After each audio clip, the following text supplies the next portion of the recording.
I can still see the corner in my house in 20 Northmore Road where it happened.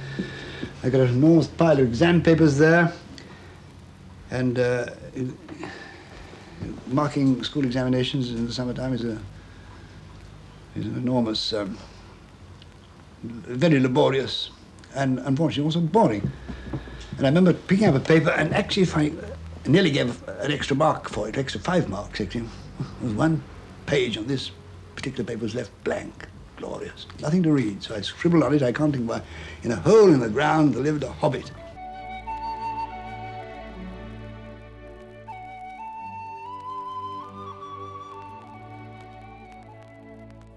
J.R.R. Tolkien's Middle-earth saga stands at the epitome of modern mythology, expanding the lore of fantasy literature by incorporating Norse and Anglo-Saxon motifs within the themes of good versus evil, fate, free will, and the corruption of power.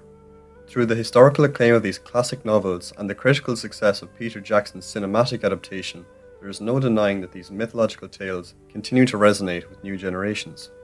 Adapting Tolkien's text into 3 blockbuster films was no small feat for Peter Jackson and his team, becoming one of the most ambitious film projects ever undertaken. The demanding 8-year production required an ensemble of creative departments to mould Tolkien's world and entourage of characters into a visual and auditory reality. The crew had to conceptualize innovative techniques to situate hobbit-sized characters with their human and wizard counterparts, while also orchestrating epic vistas of extras for the battle sequences. Considering these logistical factors, it might come as some surprise that the Council of Elrond scene proved to be one of the most challenging sequences to translate from book to film. At Rivendell have been fiendishly difficult to turn into cinema because it is a group of people sitting around talking about the plot. The scene transpires halfway through the first book, The Fellowship of the Ring, and at some 16,000 words, it sits as the longest chapter of the trilogy. It's no accident that Tolkien devotes such dense exposition in the middle framework of the narrative, as this chapter is integral for illustrating the evil of the One Ring and its historical corruption of all races of Middle-earth.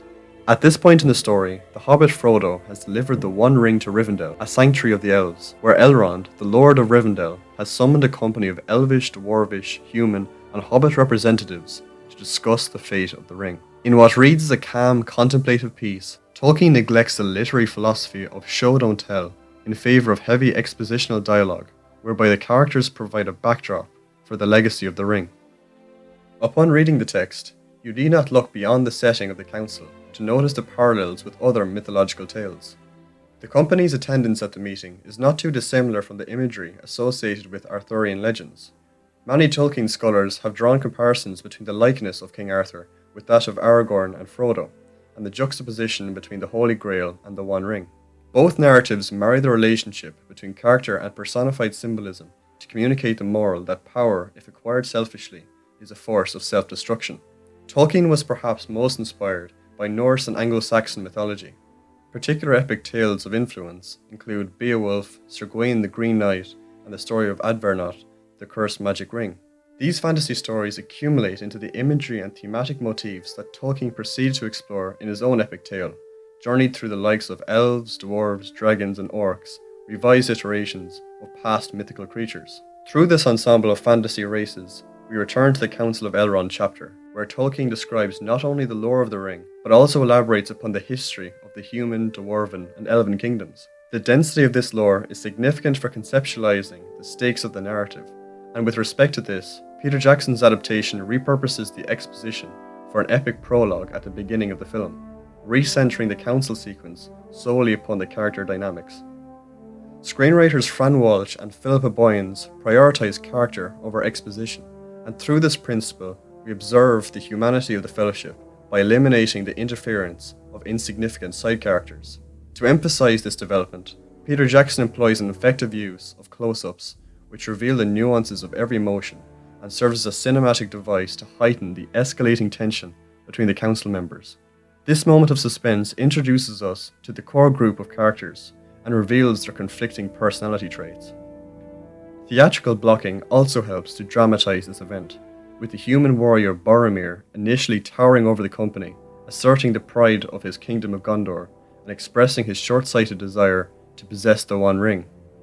Boromir's inability to resist the temptation of the ring reveals its great power while also foreshadowing his demise in succumbing to its corruption. Despite this manifestation of evil, Boromir restores his morality before meeting his demise, making him a tragic hero and, in Jungian interpretation, surmising him as the archetype of the shapeshifter. Setting up his redemptive arc, the shapeshifter initially rejects Aragorn as the future king of Gondor, creating conflict as the elf Legolas ascends to defend his companion, showcasing his loyalty, which proceeds throughout the narrative. Legolas embodies the ally archetype.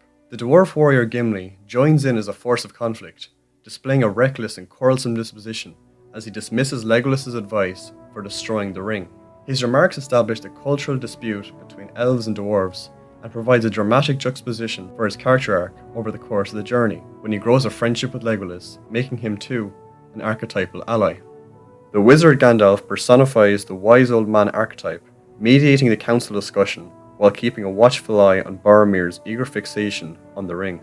We consider Gandalf's past experiences with acts of human weakness and cultural collision as he anticipates the quarrels that transpire. The hobbit Frodo quietly observes this interaction while fixing his gaze on the One Ring as tensions arise.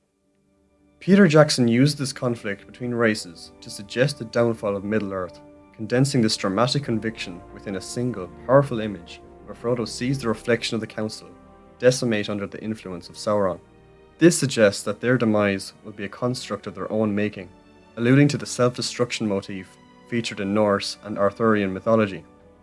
Understanding this, Frodo displays an ultimate act of courage by volunteering himself as the ring-bearer. Through this exclamation, he inspires his acquainted allies to unite, reminding them of the true enemy at large. This moment renders Frodo the archetypal hero figure and encapsulates the thematic essence of The Lord of the Rings, that small acts of courage can triumph over the corruption of power. This is what makes the sequence a perfect setup for an epic quest, seamlessly communicating the heart of Tolkien's story.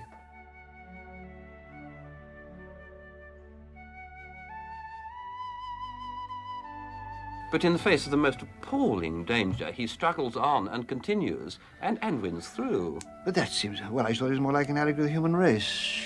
I've always been impressed. We are here surviving because of the indomitable courage of quite small people against impossible odds.